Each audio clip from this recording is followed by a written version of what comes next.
Hello and welcome to our YouTube channel Career Talk. We are thrilled to have you today for our crash course on product management for beginners. If you are someone who is interested in learning the ropes of product management and wants to build a solid foundation, then this is the perfect place for you. We will be covering everything from the basics of product management to advanced strategies that you can implement in your own project. Friends, our today's guest, Anas Shaikh, who is the Director of Product at Chubb Technologies, and before joining this company, he worked at Morgan Stanley and Deloitte Consulting. He has put together a comprehensive guide that will help you to get started on your product management journey. Before we dive in, we would like you to request a small favor from you. If you find this video helpful, please hit a like button and subscribe to our channel for more such videos in future. Your support helps us creating a valuable content for you. So without further ado, let's jump right into the session and let's welcome Anas. Thanks for joining us and over to you, Anas. Hello, Sunand. Hello. Thank you so much for having me again. And it's an absolute pleasure to be over here, share my knowledge with all the viewers and share whatever I have learned till now, whatever knowledge I have from my experience from the various research which I have done to prepare this content. I hope the viewers like it. And I hope that I try to make it as simple as possible for them by giving them examples which are related to the software applications as well as other kind of products so that they are able to relate to the concept and they are able to understand the concept clearly. That would be my motive behind this. And as always, learning never ends. So it's a learning for me as well. I hope that all my concepts, they help the viewers. And if I go wrong anywhere, so please feel free to add a comment in the comment section and let us know any kind of improvement which we need to do. Thank you. Okay, so if you allow, shall I share the screen? Yeah, sure. Let's get started. Okay.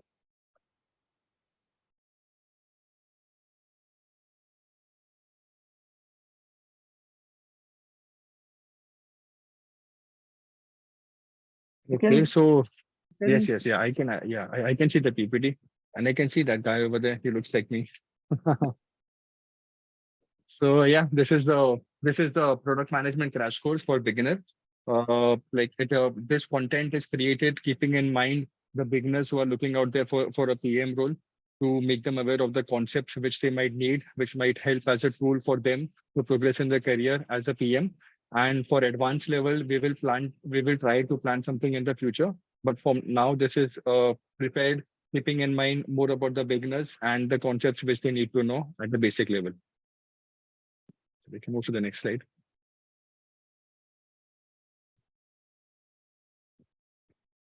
You'll have to hit enter again.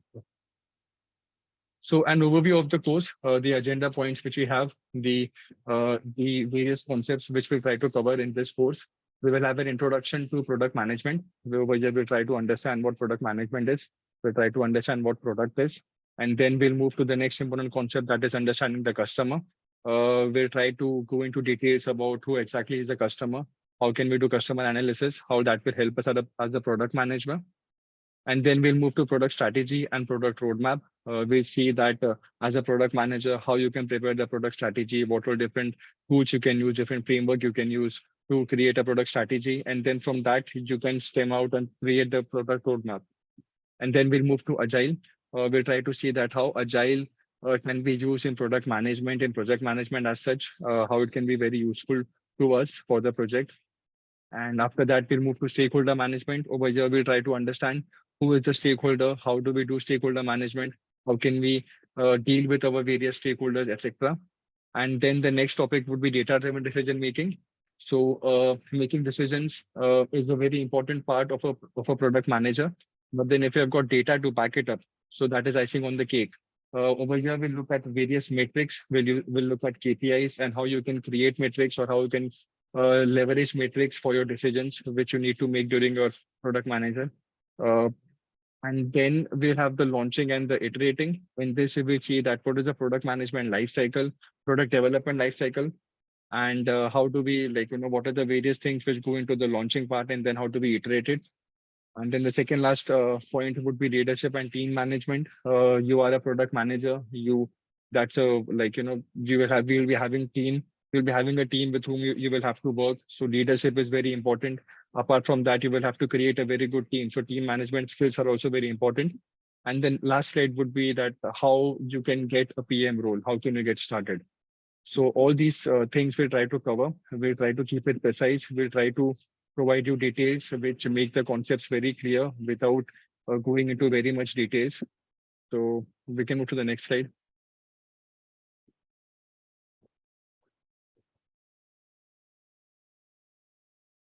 The first topic is introduction to product management. Over here, we'll first try to understand that what is the product. So like, if you're talking about product management, but a very important thing, what is a product? So first of all, product can be anything. Anything in the sense it can be a software application. Since we are from the IT industry, we'll be mostly talking about software applications, but it could be anything. It can be this monitor, which is there in front of me. It can be a water bottle. It can be a cricket bat. It can be a t-shirt as well. So anything can be a product. A web browser, which we use in our computer, even that is a product. So, if whenever we say what is a product, so just be clear that anything can be a product. But with respect to us, since we are from IT, for us, products would mostly be software applications or various software which we create. Then we move to the next point, which is then what is a product manager, or who is a product manager? What is product management? So over here, the basic answer is like, who is the product manager? He is somebody who manages a product, but then he's not a manager as such. So why is he why isn't he a manager as such? That we'll try to understand later. So the tag is a product manager because he has to manage the product. The entire success of the product, it depends literally on the product manager, because he's like the communications hub. He's the one who has to prioritize all the items. He's the one who has to gather requirements. He's the one who has to think of new features.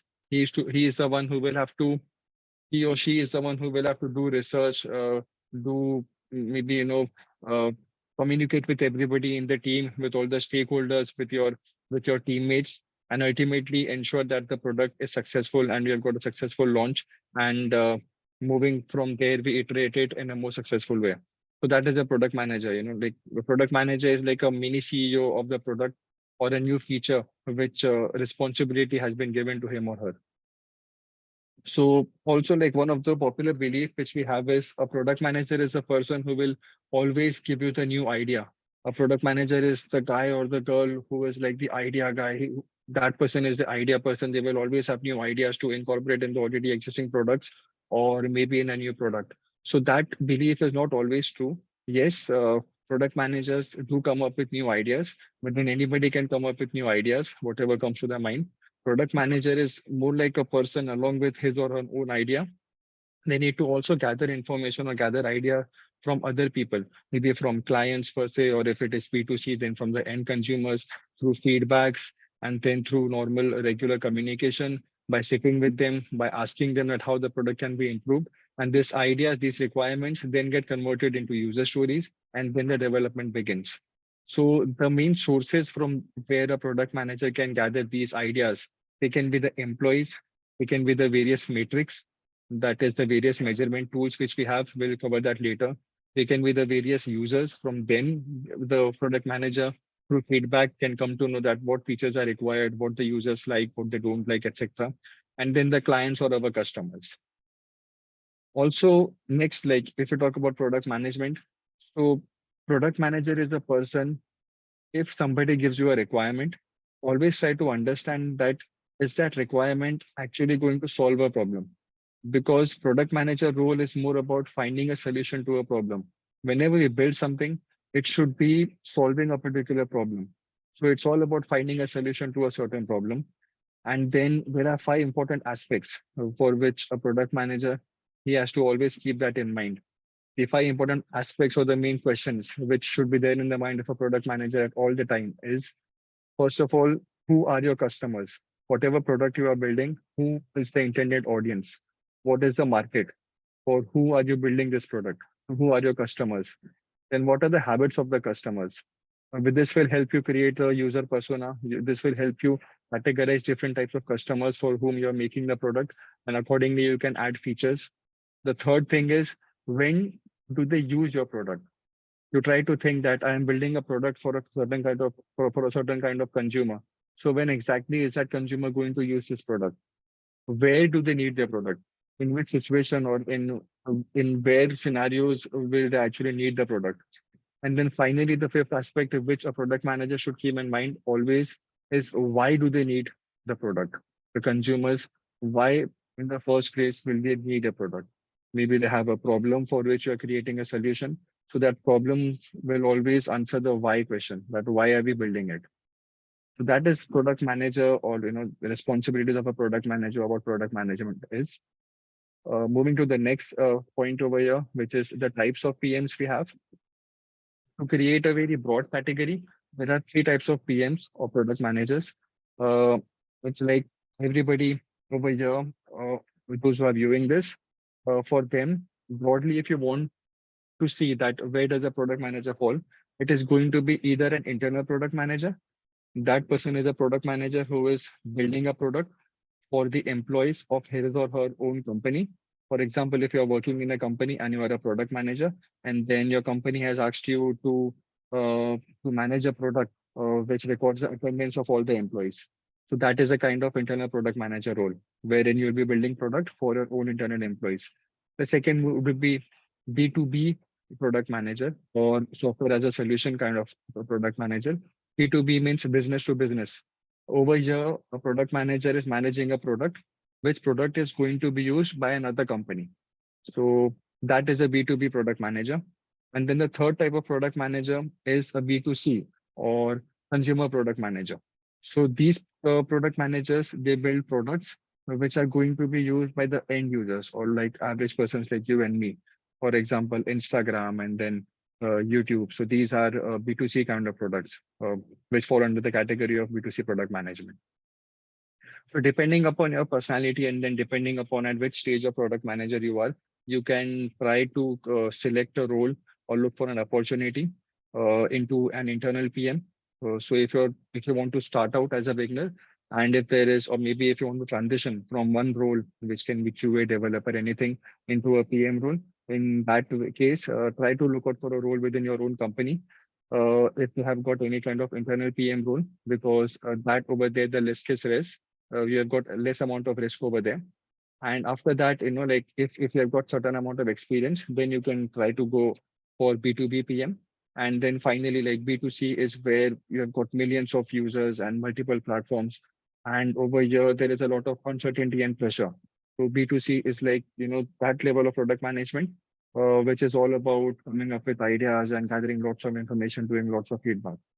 So yeah, as per your, like, where do you want to head and your current scenario, you can always choose a path. You can always choose a category, and then you can try to find a role in any of these three categories of product management. Next, I'll move to one important point, or very important point, is having a product manager mindset. So what do you mean by a product manager mindset? Product manager mindset is always, like being a product manager. First thing which I've already covered is that should be building a solution to some kind of problem. There should be a problem, and then there should be a solution. That solution is going to be our product. So that kind of mindset we used to like, we want to always have when we are in the role of a product manager, and our mind should always be on those lines. This will help you come up with ideas. This will help you understand the product better. This will help you understand the pain points of our customers better. And then you'll be able to create better solutions.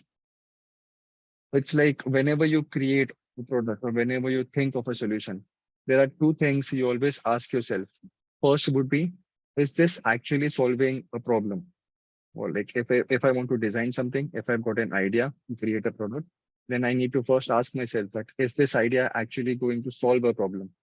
And the second is that if we are actually solving a problem, then is it going to create any unintended side effects, which will take away from the main purpose of the problem? For example, if I take the example of Twitter, so Twitter has got various features, and you can also retweet or repost.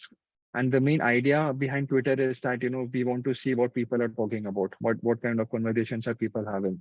That is the main idea about Twitter. Now, if somebody thinks of a feature that we will stop providing the retweet feature on Twitter, like people won't be able to retweet. So, like, they have to all put in their own words, and they cannot retweet. They'll have to put out fresh tweets. So if you think about this feature, And if we ask the main two questions, that is this solving any problem? So again, like it is not, because uh, Twitter is all about communication. And secondly, if we start doing this, then are we moving away or are we having any side effects on the main purpose of the business? So yes, definitely. We want to know what's there on everybody's mind in case of Twitter. So this feature is definitely a big no if we think of about it as a product manager, about the success of it as a product manager. And then also to give you one more example, a very classic example, which helped me a lot to understand that what exactly is the problem, what is the solution we're talking about, and all that things. Is suppose there are the consumers and they are getting wet in the rain, and they ask you that do one thing, give me a towel, I need to wipe myself. And then as a product manager, you just give them a towel.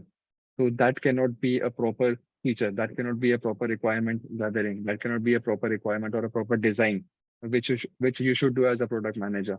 Because the right solution would be that you ask them that what is the main pain area. So then they will tell you that we are getting wet in the rain. So then instead of just giving them the towel, you can suggest that if I give you the towel, again, you will get wet. That won't solve the problem. So it's better I give you an umbrella, or maybe I can create a shade, or maybe you please don't stand over here. Stand in a shade, something like that. So what I mean to say over here is that whatever features or ideas or requirements you get from the client or the consumer, always think about it that are they actually solving the main problem, or do we have better alternatives? And then accordingly, you build on the solution, or you build on the feature or the new product which you have in mind. And also, like apart from all these things, the important questions which you should have in your mind is, as a user, what might I want to do next? For example, if you have built a product, if you have built the Uber application, maybe you have built the MVP. So then you want to come up with new ideas, with new features. So always try to think about it as a user, as the end user, being in the shoes of the end user. Ask yourself that as a user, what might I want to do next? Okay, I've got this amount of basic features. What should I do next to improve it? And then also, if you are designing anything, think about it as a user that what would I expect this button to do? For example, if I have created a button to book, so then as a user, ideally that button should book a ride in Uber. So that is the way it should work. It shouldn't be that you click on book and then it is again taking you to some other page and then you have to follow 3, 4 more clicks to do that. No. So these two questions and these kind of questions and mindset a product manager should always have.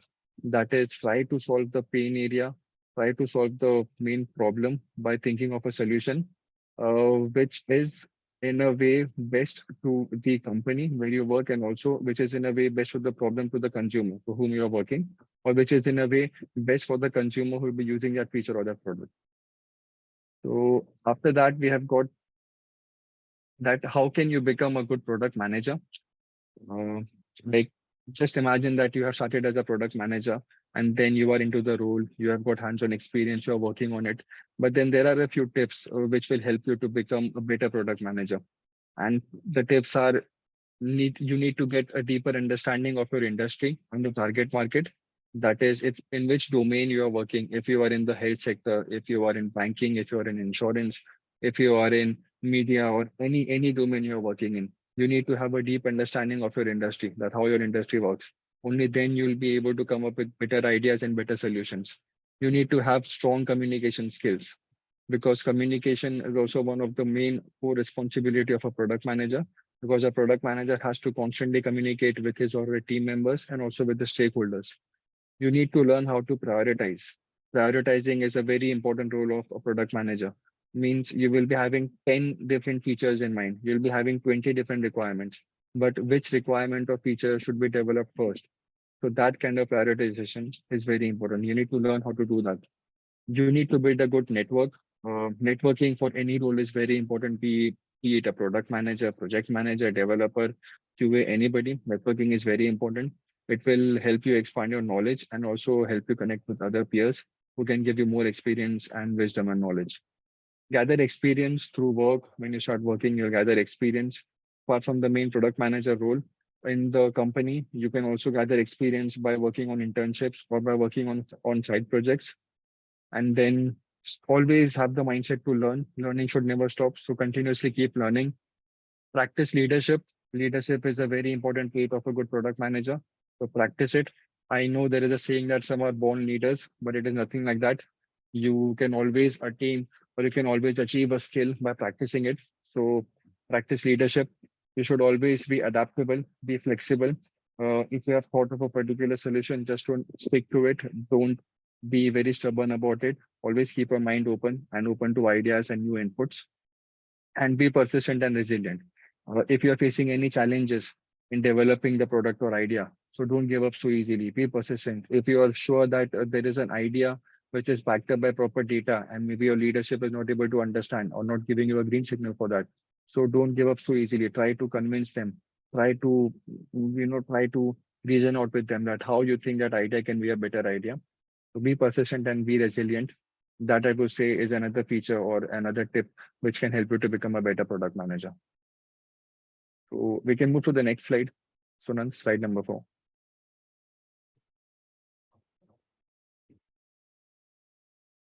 This is a very interesting topic, understanding the customer.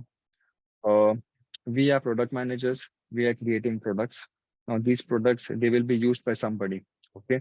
They are our customers and they are very important for the product manager, because keeping the customer in mind, you are going to build a product. Keeping the customer in mind, you are going to make changes. Keeping the customer in mind, you are going to enhance your product.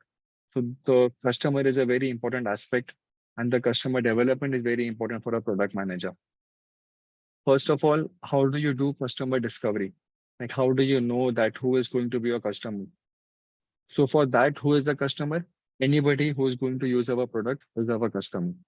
And as we have covered earlier, that how can you know about the customer? So then the 5 important aspects of a product manager, when I was covering the product manager topic, is you need to ask questions like, who are your customers for your product? What are their habits? When do they use your product? Where do they need to use your product? And why do they need to use your product? So these 5 questions will always help you to come up with more answers and more answers about the type of customers which you can have and the variety of customers which you can have that are intended to use your product. That will help you in customer discovery. And then if we talk about, like, there is a very common question that what is the difference between a user and a customer? They are one and the same thing. So yes, in some cases, they are one and the same thing. In B2C, they are the same, but in B2B, it might be different. So a customer is the person or entity who is actually paying you for the product. They have subscribed to it. And the user is the person who is going to use it. That is the user. So I'll try to give you an example, not with a software application, but just consider that you are the product manager in a truck manufacturing company, in a company which manufactures trucks. So in this case, for example, if I am Tata and I'm making trucks. So in this case, I've got a deal with another truck transport company. Okay. And so this transport company will be my consumer, because this transport company is going to pay for my trucks. But then the drivers of the transport companies who are going to use my trucks, they are actually going to drive it. They will be the users. Okay. So this is a difference that customer is a person who pays for it, and a user is a person who is actually going to use your product. The next would be market size. Like how much market do you aim to capture? Who is going to be your audience? What is the intended audience? That is about the market size. When you think about an idea as a product manager, when you think about a feature, so first, after discovering that who are going to be our customers, then it is very important to know that what, how much market do we intend to capture. That will help us think better about the revenue. That will help us think better about how much money we can make from this feature or from this product, because ultimately one of the most important criteria is about revenue. So and how can we come to know, or how do we figure out the market size for our feature or for our product? So for this, for example, if you are thinking to build a GoPro, GoPro is the camera which we have, like which people use during traveling or while in motion. So for that, if you have done the customer discovery, that who is going to be the customer, so then you can find out that who are you, do you have any rivals who are already making such kind of products? You can Google about it, and then you can find it using various kind of blogs which we have. And once you know about these companies, try to see what kind of revenue they are making. Try to figure out how your product can be different from theirs, and then how can you target the customers which they have. It's like two kind of approaches, top to down. in top to down, it is based upon finding a total market and then estimating what your share of that market is. For example, once you are able to find the total market, for example, if I'm talking about GoPro camera, and if the total market is about 1,000 crore INR, just giving an example, okay? I'm not sure that is the exact value, just giving an example. So after your research, you have figured out that the total market is around 1,000 crore. But then already, like uh, we are not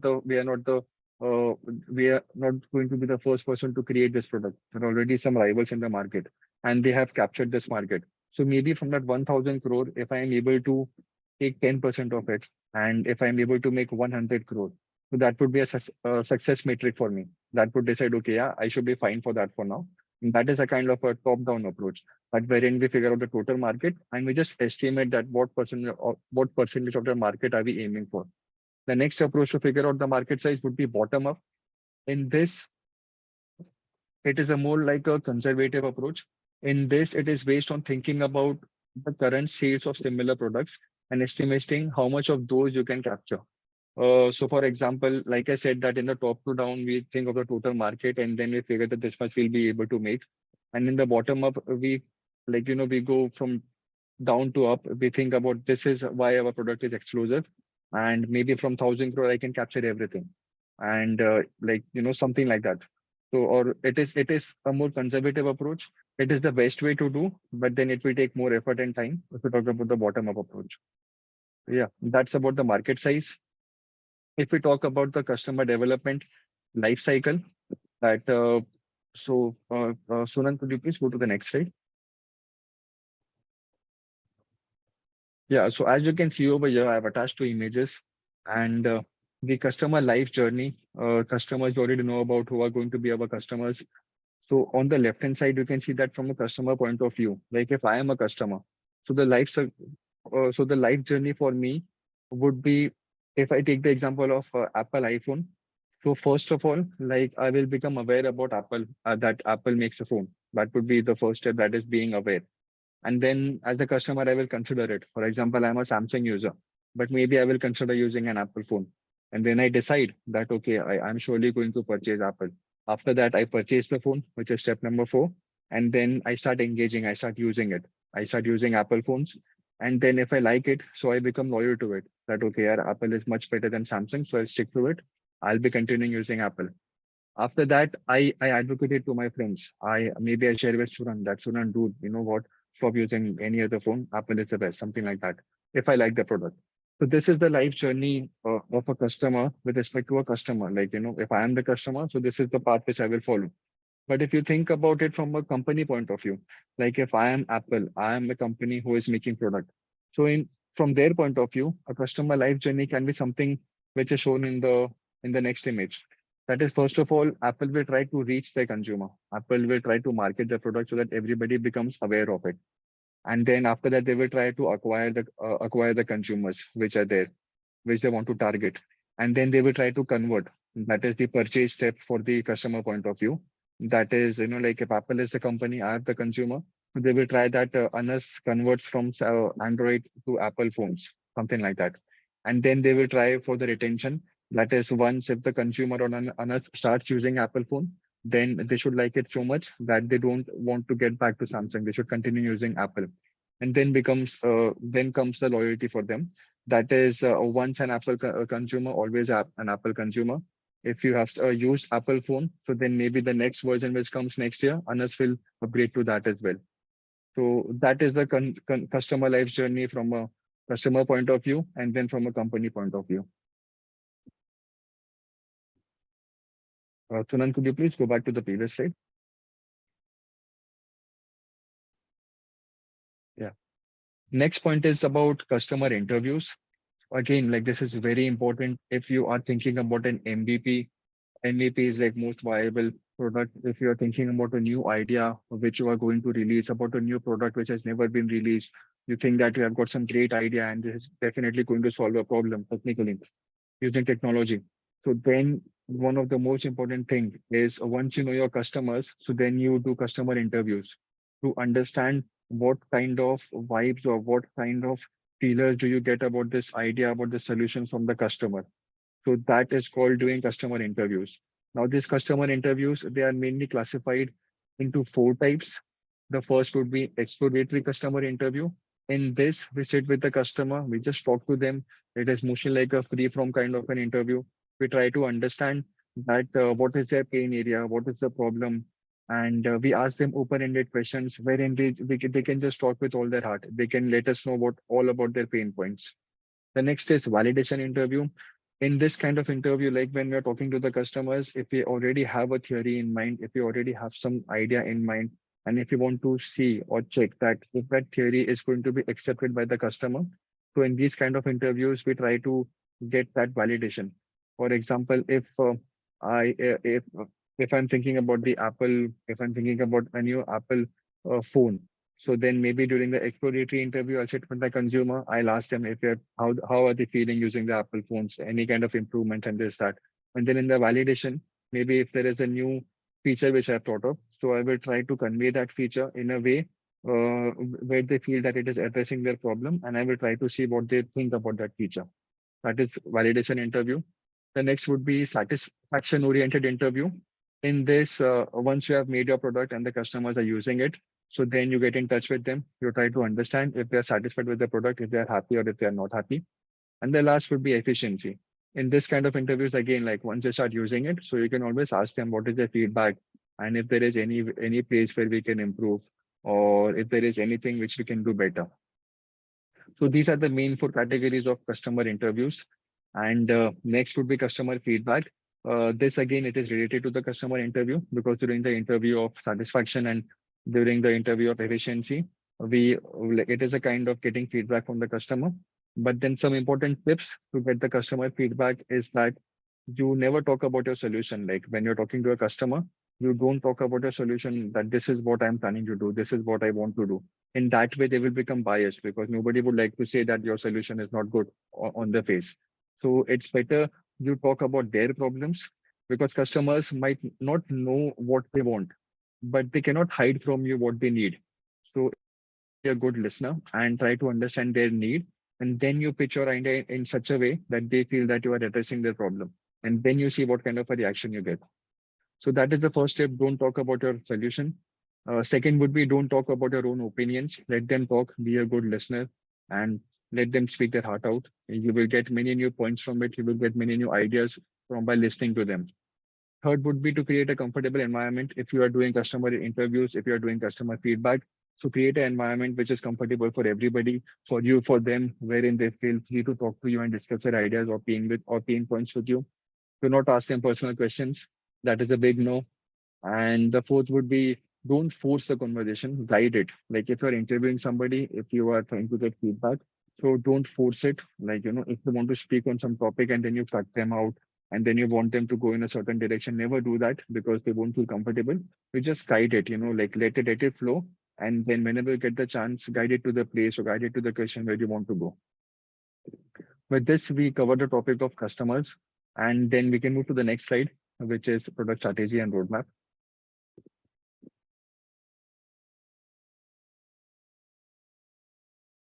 Yes.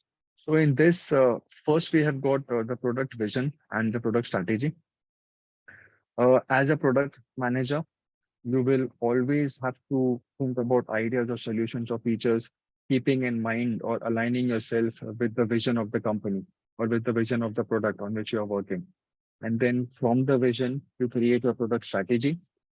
From the product strategy, you will get your product roadmap, and then you start executing things. Always keep this in mind that the product mission is always at the top. Mission would be what is the purpose of your product? Why do you want to make a certain product? What, how is it going to benefit the customers? How is it going to benefit the society? That would be the product mission or the product vision. And then from the product mission or the vision, you will create a strategy that, okay, I know why I want to do it. This is going to be my mission. I'm going to stick to this. But then how am I going to achieve this? That will be your strategy. It would be how you translate your mission into a tactical plan. That kind of planning is called the product strategy, but a very high level planning. What steps you will take to achieve your product purpose? That will be your product strategy. And then the next step, which comes is From the product strategy, you'll get the product roadmap, and then it would be the product execution. That is whatever strategy or whatever product roadmap you have created. As per that, how do you convert that into actionable items? Okay, how do you execute the strategy points? How do you execute the goals which you have in the product roadmap? This is like the umbrella which you have. You have got the product mission or the vision, and then the product strategy roadmap, and then you execute the items. So if you could please move to the next slide, Sunan. Yeah, and also open the image for the roadmap. Yeah. So this is a normal template which I have provided over here, just to let you know, guys, or just to give a kind of a visual representation at how can you create a product strategy or a product roadmap. This is all filled with dummy data. Okay. But then if you think about it, like this is one of the templates, there are various other templates which you can use. There are various tools in the market which are available to create this. You can also do this with the help of normal Excel sheets. If you talk about the product strategy, for example, if you're working on the Uber application, so what could be the mission of Uber? It can be to provide like easy cab service or easy travel hail services from one place from point A to point B without actually by just sitting at home and then booking a cab and then that cab coming to your doorstep and dropping you at the doorstep. So this would be the mission or the vision of Uber. And then accordingly, you can create a strategy that how can you achieve this. So maybe in the phase one, you can develop a basic application and then you can integrate with your partners. And then you can create an application which is very basic that end user will use. That will be kind of MVP. The end user will use the application to normally book a cab, and that cab can be anything. Like we won't categorize a cab like now we have got the hatchback and the sedan or something like that. We'll just keep normal simple cabs, and we'll try to see the response of the people which we get, of the consumers. So that can be phase one, to create an MVP. In phase two, as per the response, you will add more features.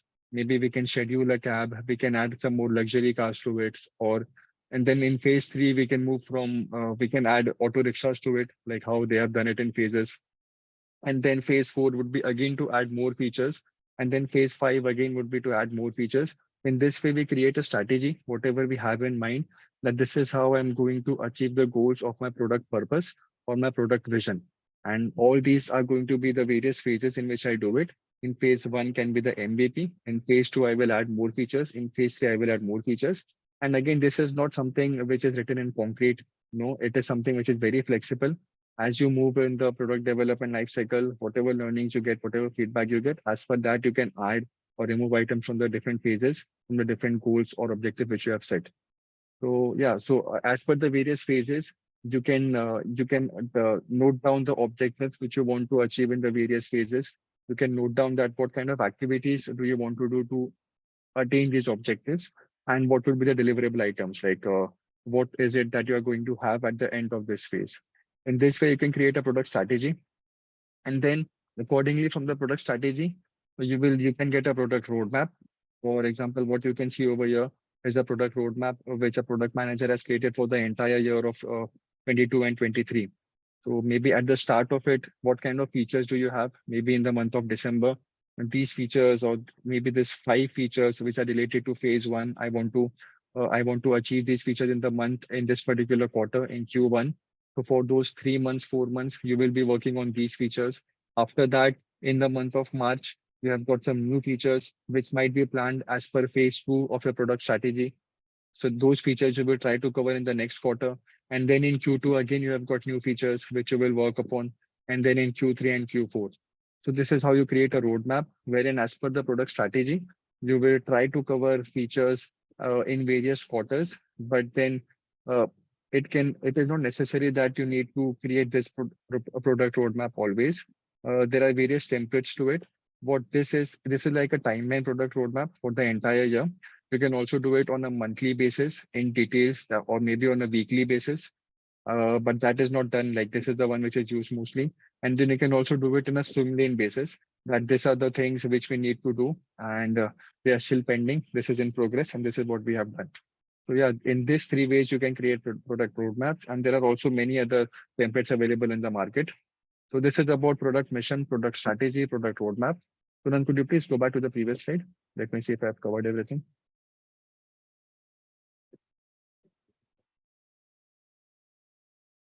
And the next point is about prioritizing the features. Like this is something which is very, very important for a product manager. As I have said before, that you will be having 20, 30 features in mind, and your mind is filled with ideas and with requirements. But how do you prioritize them?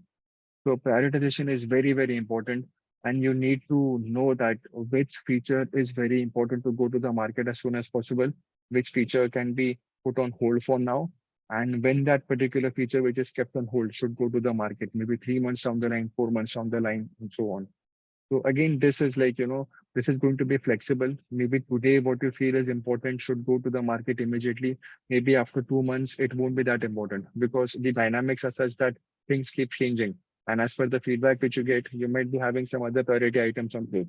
But you should always have in mind at a very high level, at a very top level, that what are the features and what priority should you give to them, and in which quarter or in which phase do you want to release certain features.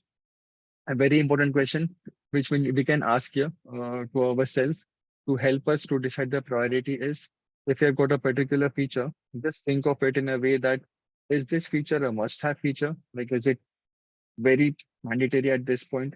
Is it a must-have, or is it a good-to-have feature? If it is a must-have feature, so that should be given priority and that should be worked upon immediately. If it is a good-to-have feature, and if you don't have any other must-have features, the good-to-have features will take low priority as compared to the must-have features. And for the prioritization, again, you have got various templates available. You have got various frameworks available, such as RICE framework. And then you have got urgent versus unimportant framework, in which you create 4 quadrants. I'll try to give some example on this. Then you have got a framework called value versus effort. That is, you create two axes. One would be the value, one would be the effort axis. And then you try to place your feature at how much value does it have versus how much effort is it going to take to create that particular feature. You put it on a graph X and Y axis, and then like you place all the features over there, and then you decide the priority. You have got the Kano model, KANO model, etc. I'll try to explain using the urgent versus important framework. So in urgent versus important, you can create an X-axis, and over there you can write urgent, and then on the Y-axis you can write important, and then whatever feature you are thinking about, create 4 quadrants. Like just see that where that feature falls. For example, is that feature very urgent? If it is high on the urgent axis, so then accordingly place it on the X-axis, which is the urgent axis, like place it at a position which is on the extreme right. And if it is, maybe it is not that important, so on the Y-axis, you place it in a position which is not that important for us. So in this way, you create 4 quadrants. The 4 quadrants would be low urgency and of low importance. That would be one quadrant in which a feature would fall. Maybe some other quadrant, the second quadrant would be high urgency but low importance. Third quadrant would be high urgency, at the same time high importance, and the fourth could be low urgency but high importance. So in this way, using the 4 quadrants, and you can place your features in these 4 quadrants, and then as per the urgency and the importance level, you can decide the priority. So this is one of the framework which will help you to prioritize features. As I've said, that there are many others. So maybe like you guys can research more about it and get some more idea about it. So yes, Sunand, we can move to slide number 8 now.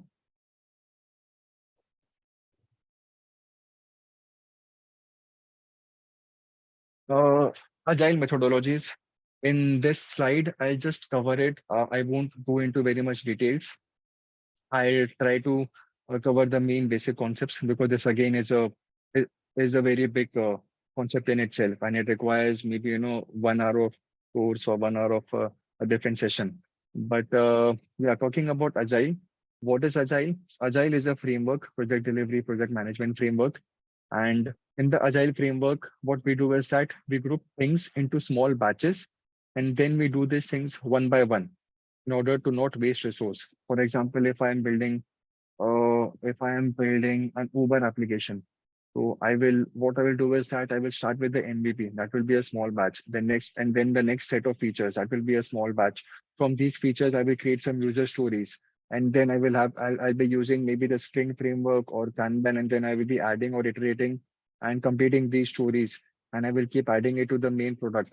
So that is, we break the main product or the feature into smaller batches, and we try to do them one by one, and maybe using Scrum methodology or Kanban. We will look into it. What is that later after we complete this?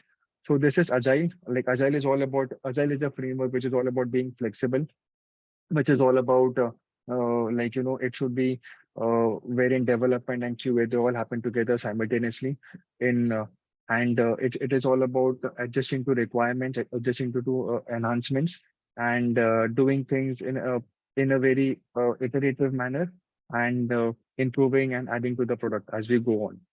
So that is about Agile. And then there are various ways in which you can achieve the Agile methodology of product management. I talk about the two most famous, that is Scrum and Kanban. What is Scrum? So in Scrum, you have got a thing called Sprint. So sprint is like a time boxed event. Maybe in most of the companies, a sprint is mostly of 2 weeks, but then it also depends. It can be of 4 weeks as well. Mostly it is of 2 weeks. So in sprint, what happens is that whatever features you have, which are there in the product backlog, like which are still pending, which need to be completed. So during the sprint planning, we pick up the features of high priority, which we want to complete in a particular sprint, and then we put it in the sprint backlog. That is a sprint planning. That is we decide that what all things do we want to complete in a particular sprint, which can be of 2 weeks.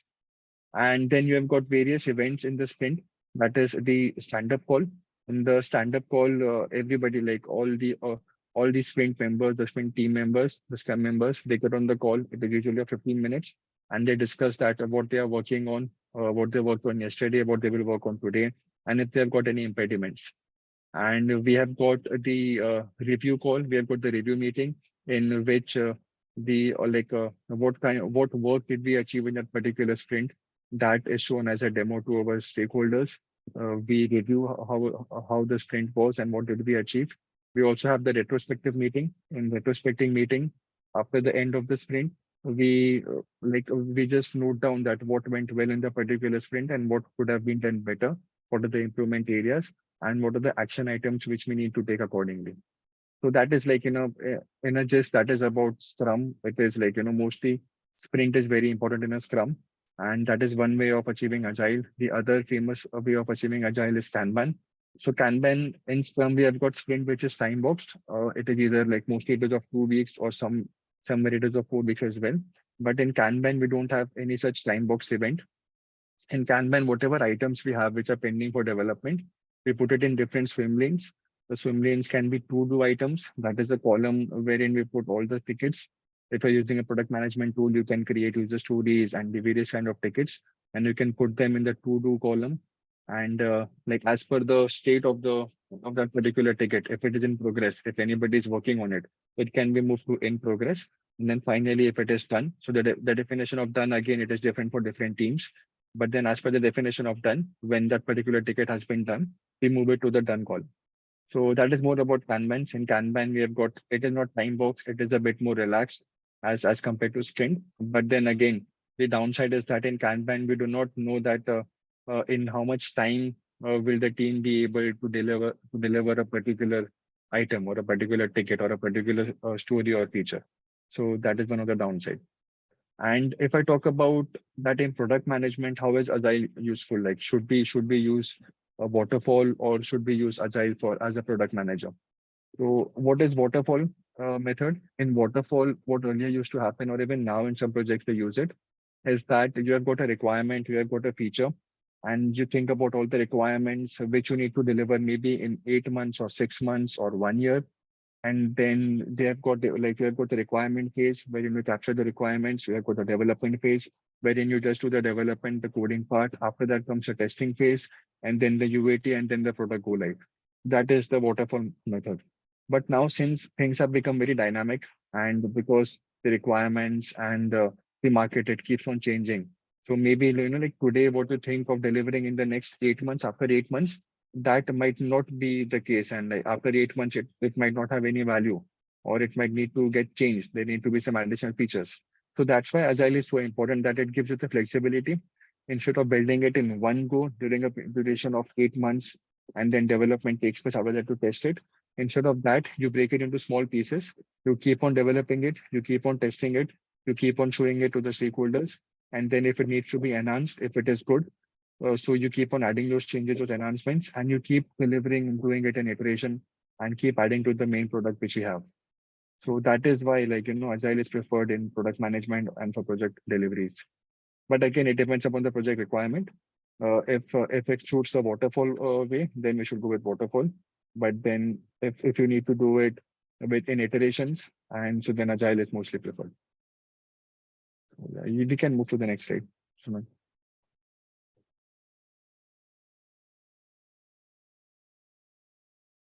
So the next topic is stakeholder management. We have seen that what is product management, what kind of mindset should a product manager have, who are going to be the product manager consumers, those who are going to use the product. We have also seen that how do we do consumer interviews, get their feedback, how do we follow Agile. The next very important topic is stakeholder management. First of all, like who is the stakeholder? Who do we call a stakeholder? We understood who is the customer. Anybody who is going to use our product is the customer for us. Now, who is the stakeholder? Now, stakeholders are the people who have inputs into what we are building.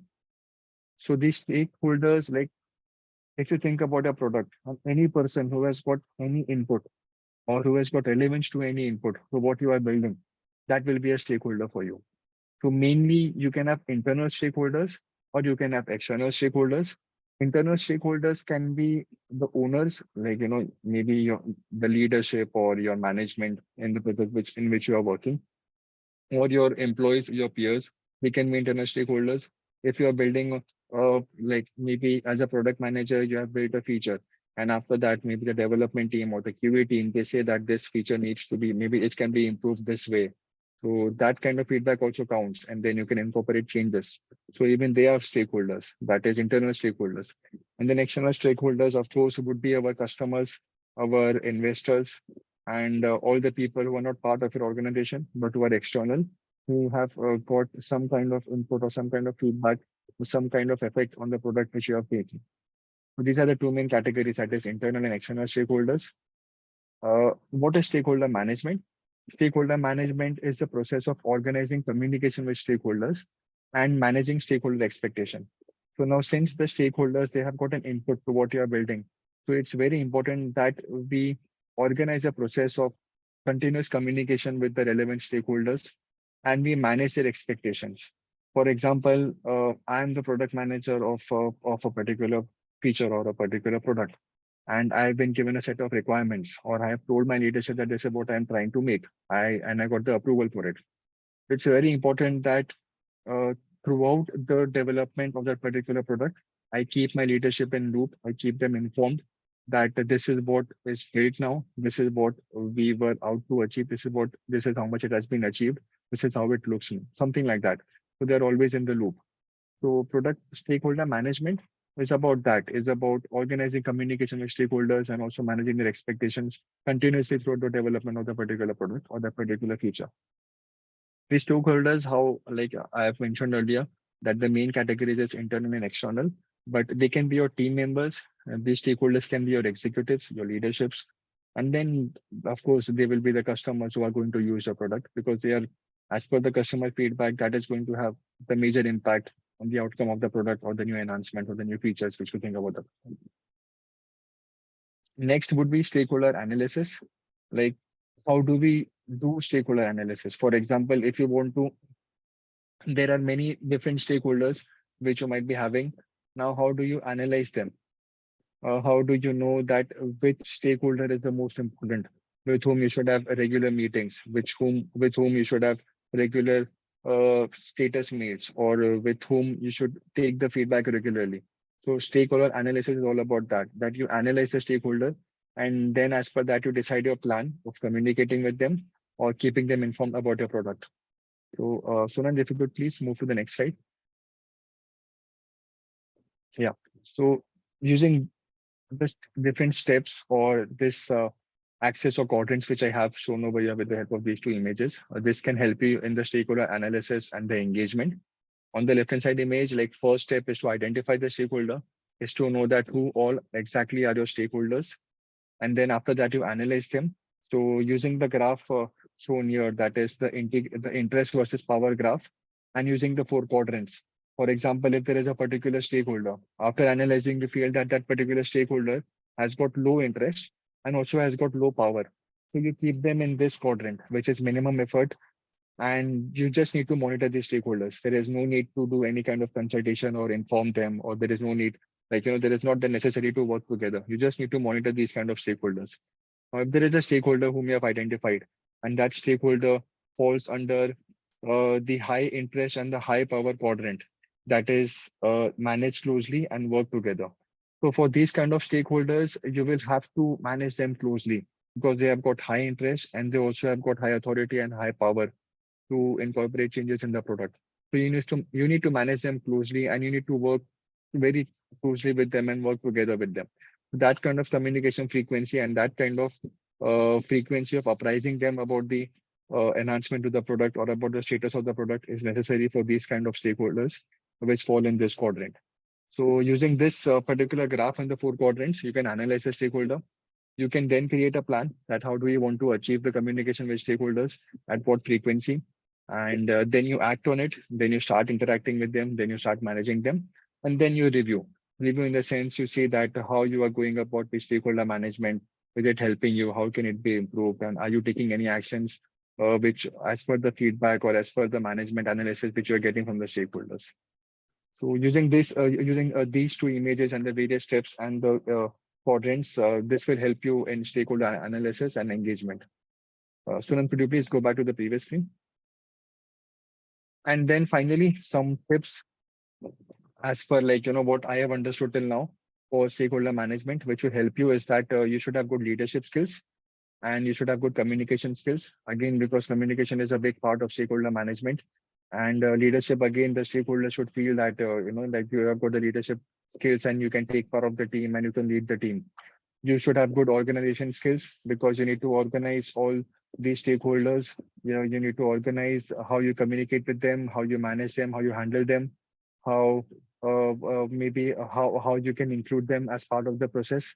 And then technology wise, you should be up to date with the technology. Maybe if you're not a technical product manager, but still you need to have some idea that how do the basic things work and what is actually being done in the product. What is the architecture maybe?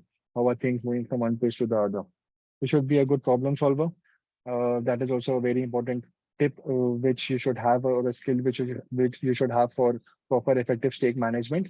And last would be adaptability. Adaptability again, like Agile, be flexible, do not be stubborn, be open to changes, be open to inputs, and then incorporate those inputs in your product or in your future or in the future which you're building on. And then also one very important thing, as a product manager, there are various project management tools available in the market, such as Azure or Jira. So it is better that like we use these tools because they are very helpful to track down things, to keep a note of things, to keep a note of progress. And so embracing such kind of software solutions, always be open to it, see how technology can help you in better product management, and then you take it up. So we can move to the next slide, which is data-driven decision making.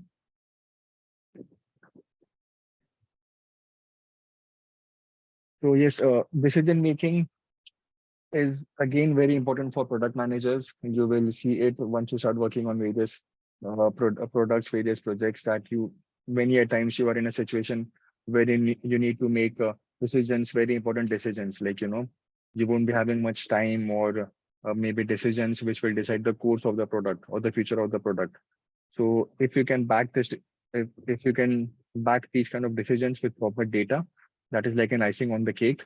So for that, we have got different metrics. We have got different KPIs. We will try to understand what are these metrics, what are these different KPIs, which can help you make better decisions and which will keep you in a better position whenever you have got to make a decision. So what is the metric? Metric is nothing but measurement of something. It is nothing but quantity. It will give you some kind of a number. So metrics are numbers or measurements that describe what's going on with your product. Okay, metrics are measurement, metrics are numbers, and they can also be called as KPIs, which are key performance indicators. Some examples of metrics, like what kind of numbers or what kind of measurements are we talking about? It can be monthly active users. If you have built a product, for example, if you talk about Instagram, so how many users are active monthly? An average number of that. Maybe in the month of January, they have got the various tools to track this down. So with the help of those tools, they can come up with numbers that how many users were active in the month of January. Maybe it is going to be 1 lakh. And then in the month of February, again, it was in the range of 1 lakh. And then March, again, something somewhere around 1 lakh. So that will give you an average number of monthly active users. So then this metric you can use to maybe think about that. How can we increase the engagement? How can we increase the number of monthly active users? This is one kind of metric. And then another metric can be returning users. For example, there is a user who created a profile and then did not like the that particular product, but after some time created the profile again. That can be returning users metric. So this can help you make important decisions or try to understand that why are people doing this.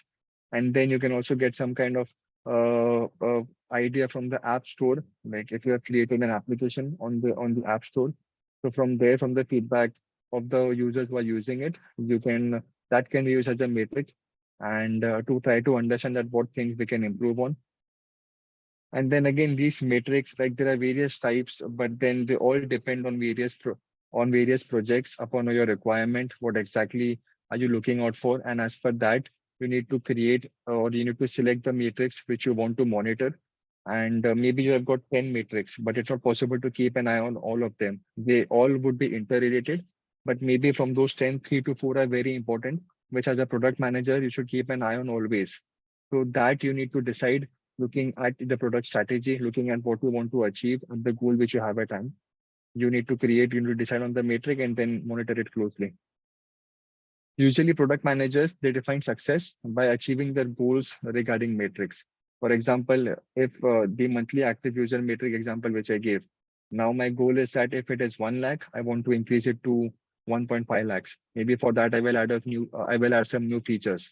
And then if I'm able to do that, so once I achieve the monthly active users metric to 1.5 lakhs, so that is how I will define my success, that I have achieved my goals regarding metrics. That is success for me.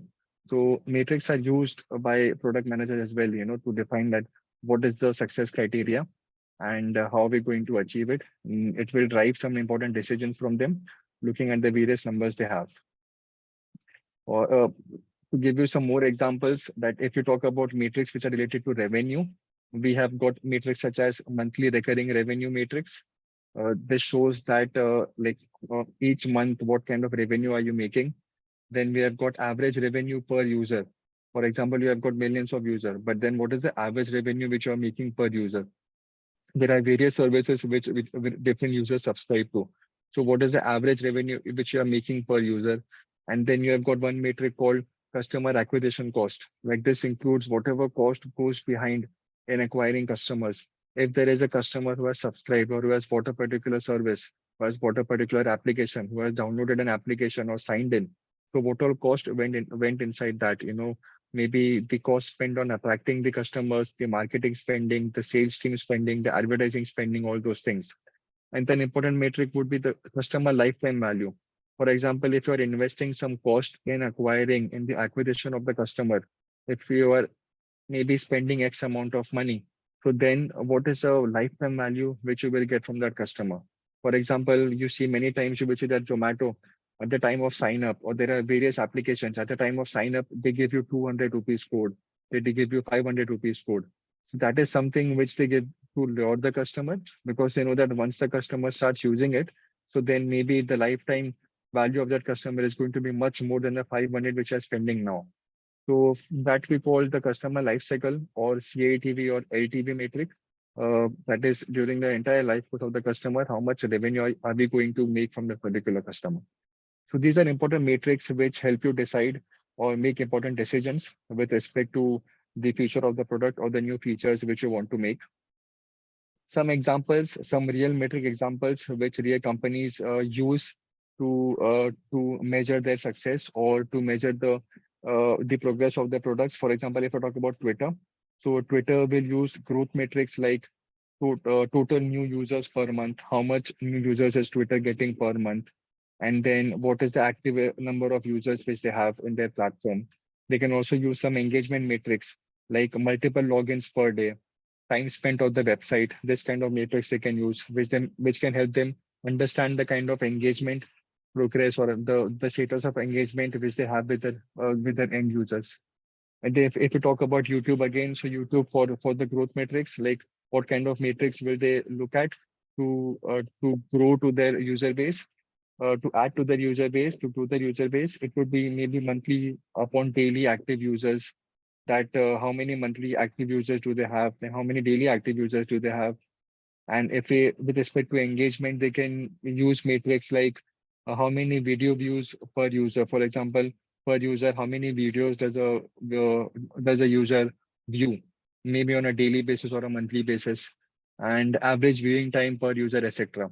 So all these kind of various metrics, they give them some numbers with the help of which they come to some kind of measurement criteria. Or if we are going in the right direction, if they need to improve some metric, if they need to improve certain aspect of it, if we need to make some changes. So thus metrics and KPIs, they are very important factors, or they are very important in the decision-making progress or the decision-making state of a product manager. And then for the types of matrix, I have already covered the various types of matrix with some examples. But then the main categories are growth and activation matrix, like with respect to if you want to grow your user base, if you want to expand it. So for these, we have got the growth and activation matrix. And then you have got the retention matrix. There are some matrix with the help of which you will be able to understand that how can consumers or users be retained. How, like, if maybe people are signing into the application, people are signing up, but then after some days, there are many people who are signing out. So with the help of these two numbers, you can come to a conclusion that, like, is there something which is alarming? Is it that people are signing up and maybe after 2 days they are signing out? So if that number is high, so that is the concern area, and then you should work on it. You should try to find out that why are people doing it? Why are they signing up and then why are they signing out so quickly? So you should have a proper balance between quantitative metrics and also qualitative, that these metrics will give you numbers, will give you quantity, but then also try to understand why people are doing that. That is the quality part of it. And then you have got some engagement metrics, the ones which I covered for the examples of maybe Twitter and YouTube earlier. And then user happiness matrix. These matrix, they they tell you that that is the user happy or not. So for example, the app review, if you have created an application and in the app review, you see the rating or the, like, what kind of comments or feedback people are giving. So that can help you realize, are people actually happy using it, or are people not happy using a product? And then you have got the revenue matrix, the ones which I covered earlier, that is the lifetime value and the cost per acquisition, etc. So what makes a good metric? Now, like, since there are so many metrics available, there is a variety of them. As a product manager, it is important to know that what is the good metric, or what kind of matrix should you have. So for that, I think a metric, it should be understandable, and then it should either be a rate, like in the form of a rate, or it should be a ratio. The matrix should be correlated to each other, and the matrix should be changeable, like, changing, putting some new changes to one metric, like it should have an effect or the other. It should be correlated and changeable. And but still, like, there is a framework called the Hart framework, and it was popularized by Terry Rodin. So Kunal, if you could use, yeah. So in this slide, you can see that if you are confused at what kind of matrix you should use, and like, how will those matrix fit into the consumer life journey. So for that, this particular framework is very framework. It is called the Hart framework.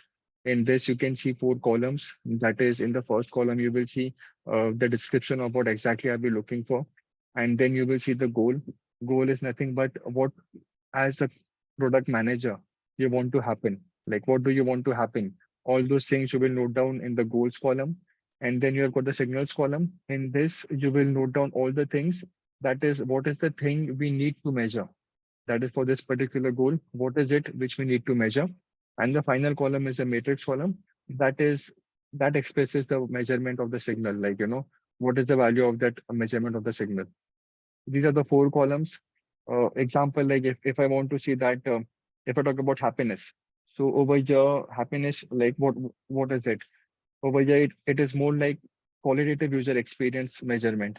In this particular row, we will cover all those goals and all those metrics, which will help us understand the happiness or the user experience quality of our customer, or our end user. So as per that, what would be our goal? It would be that for users to feel like the product is unique. So that can be like, our goal, that the user should feel that our product is unique. And what signal, like what is the signal which we'll use?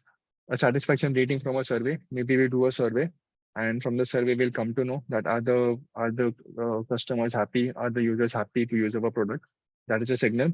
And then how can we achieve these numbers? From where can we find out these numbers? Through various metrics, like we can use the app store rating, and then it can also be the ease of use. We can ask people that how easy it is to use the product, and then these kind of metrics you can use. So similarly, if you go through the other roles which I have, if I talk about the engagement aspect of it, over there also we have got some goals which we can keep in mind, and the signals, and then accordingly the metrics which we can decide upon. And we have got adoption, we have got attention, we have got task as well.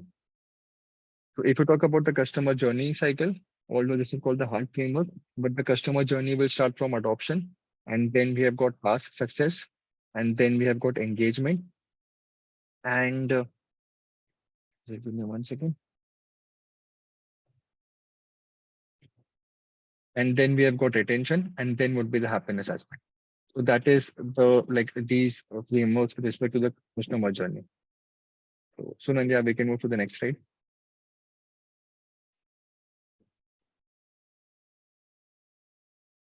Launching and iterating, we have got an idea in mind, we have got a feature in mind, and then first step would be to launch it, and then we keep iterating. Iterating means we keep on adding new features, we keep on improving it, and we keep building on the product throughout the product cycle.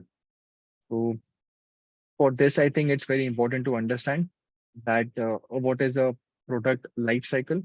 So if you talk about the product life cycle as such, it is like you have got the introduction phase, wherein you introduce a product into the market, and then you have got the growth phase. In this phase, like you will see a growth, or maybe you will see good success in the people who are using the product, and also wherein you keep on adding good amount of features to the product. That is the growth phase. And then you have got the maturity phase. In maturity phase, now the product is quite stable, it is quite matured, it has got good amount of features which you had in mind, and it is being used by many people. So you are over there. And then you have got the decline phase. Maybe there are more competitors, or now people are not that interested in your product anymore. So then maybe now you have got a decline phase. So these are the four major phases of a product life cycle. But if you talk about the product development life cycle, that is wherein we are talking more about developing the features, developing the product. So that would be conceived. The first step over here would be conceive. Over here, like we have got an idea in mind. We need to brainstorm on the solution. And then second would be to plan. That is, we plan things, that how do we convert this idea into reality. Once we have got a plan, we start the development. So the third would be develop. After that, we iterate. Like, after developing, we keep on adding to it. We keep on adding more enhancement, more features, more bug fixes, etc. That would be to iterate. And once we have got a good MVP in place, once we have got a good product in hand, and if we feel that it is ready to be launched, so then we launch it. After launching would be the steady state. In steady state, like, we have launched the product, it has got the main features, it is steady, and we keep on monitoring it. And then we have got the maintain or kill. Like, maybe after some point, if you want to kill the product, if the feedback isn't being good, if the kind of response has not been good, it is not as per the success criteria which you had, it is not as per the revenue expectation which you had. If you want to kill it, or if you want to continue using it, if you want to make more enhancements, that would be the seventh step of development, that is to maintain or kill it. So this is about the product development life cycle. And another point over here is the MVP. Full form of MVP is minimum viable product. And what is an MVP? A minimum viable product, or MVP, is that version of a product which allows a team to collect the maximum amount of validated learning from customers with the least effort. It is nothing like, it is basically, it's like you have got a product in mind. Maybe you want to create the Uber app. You have got hundreds of features or ideas in mind. But then for starters, you want to know how people will react to it. So you will just create a basic, simple version. That is, you create an application with the help of which the user can book a car. That's it. Okay, you don't add tens and thousands of different features to it, although you have it in your mind. You just create the basic version, and that is called an MVP. And then you see the reaction of the consumers, and then you build onto it. So that is an MVP. If you are in a startup, so then like in the various stages, or creating an MVP mostly involves steps such as you come up with an idea, you design experiments to validate if your idea is good or bad, if it will work in the market. And then you set up expectations, you set up the success criteria, and then you start working on it, and then you start running the test on it. If you are in an established company, if you are in a big organization, so over there, if they have got some kind of a main, like, feature in mind or some kind of new feature in mind, so then there is no need to come up with the idea or to set up expectations or to run tests. They can directly create or develop an MVP, start working on it, develop it, and release it to the market, and then they can see the response and maybe make changes accordingly. So the next 2 points is about launch and post-launch, and then about iterations. I think this is already covered. Like, once you are ready with the product, you feel that it is stable and it has got the features which you had in mind as per your vision, then you launch it. And then after launch, you keep on monitoring the kind of feedback or if there are any main glitches and the kind of response which you're getting. As per that, you will keep on adding more features to it. That would be iteration or whatever other features which you had in mind which you could not incorporate at the time of launch. Those features you can add in the iterations. Iteration is nothing but continuing the loop, like, continuing it and keep on adding to it and then releasing it and then again monitor it. And then you keep on adding more features as per the feedback or some new features which you have in mind. That is called iteration. So that's about it. We can move to the next slide.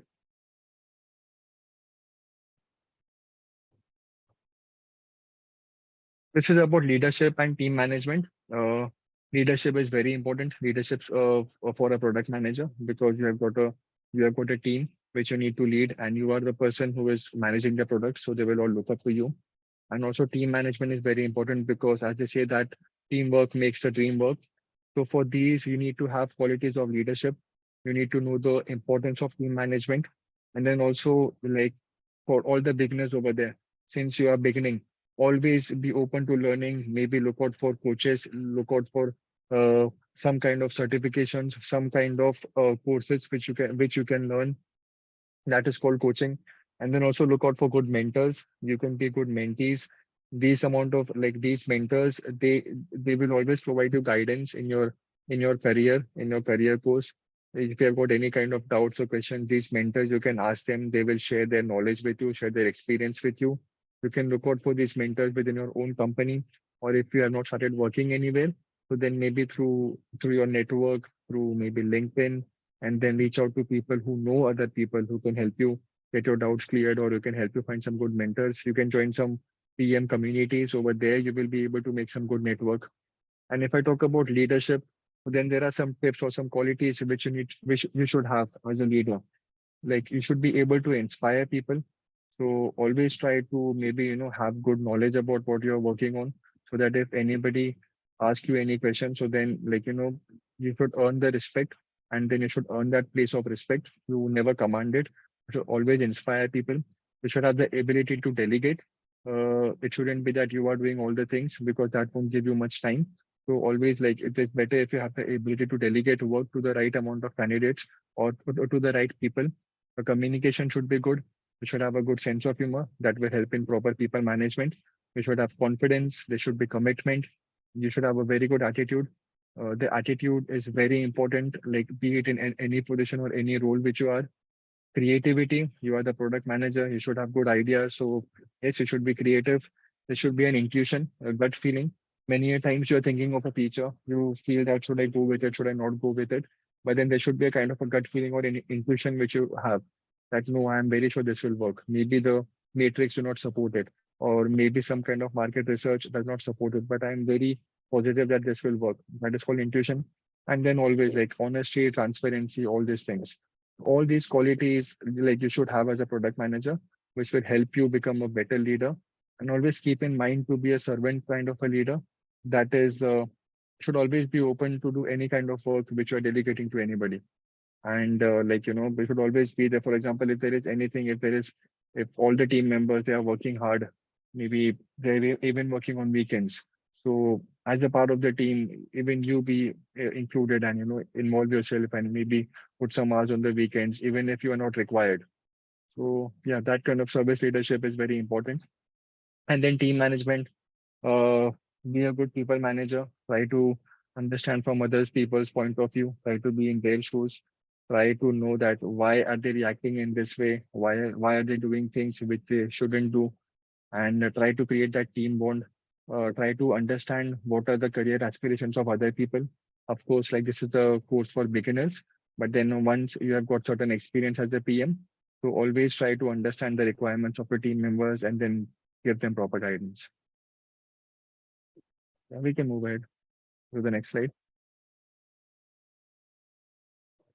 Next is about how, like, to all the viewers over here, how will you get a PM role?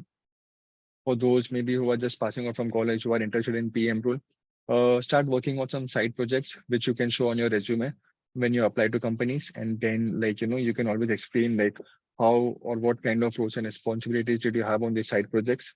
Uh, for those who want to make a transition from one role to another to a PM role, you can try to look out for IGPs, internal job postings within your own company. Try to use your network, talk to your managers, to other managers, and if maybe inside your project itself, if you feel that there is a vacancy for a PM role, so talk to your leadership about it, that you are interested. And if you are given a chance, so then grab the opportunity. Again, through networking, try to get some PM role. And then job opportunities for those over there seeking out opportunities. There are various platforms to search for job opportunities through LinkedIn, through Naukri, and then through direct company websites as well. Keep applying for the various posts, keep giving interviews, you will learn a lot. And then certifications. Over here again, like, I'm not endorsing any kind of certifications, but then there are various certifications available in the market which will help you gain immense amount of knowledge about product manager, about product management. It will give you lots of insights into various case studies and into various other aspects, and also about the aspect which I have covered over here. So look out for good certifications and try to do some certifications. It is always going to be a good add-on onto your resume and to your knowledge learning or to your learning experience as well. So yeah, that these are the things which you can do to get into a PM role. And I think the next slide or the last slide is I have a small query over yeah, yeah, here. See, honestly, like it's easy said done that work on a side project. But what hmm, happens that how do you get those side projects? Is it like you are referring to some freelance project, or is it you are mentioning that okay, we have to reach out to our product owners or our project managers or our product owner or our delivery managers and ask them to involve you, let's say an individual, to those projects, and this is how you will learn from others, right? Maybe you can ask uh, your PMs, project managers, or delivery managers to involve you in different RFPs in the beginning, or at least you will shadow some of your product managers or product owners, right? Then only you will get those kind of opportunity because it's very difficult to give you any project from beginning because costs involved and stakes are always big. So I would like to know like how you have done your transition because I think you are working as a business analyst in the past, then gradually you shifted into the product management yeah, role, right? So yeah. how your transition happened? So that was my Yeah. question. So to your question, Sonant, firstly, side projects over here, like those who are still in college, those who are still studying, maybe in the last year, second last year. So if they have got any kind of idea in mind, kind of a small project with their batchmates, they can start working on it. Later, they can put it as a project on their resume.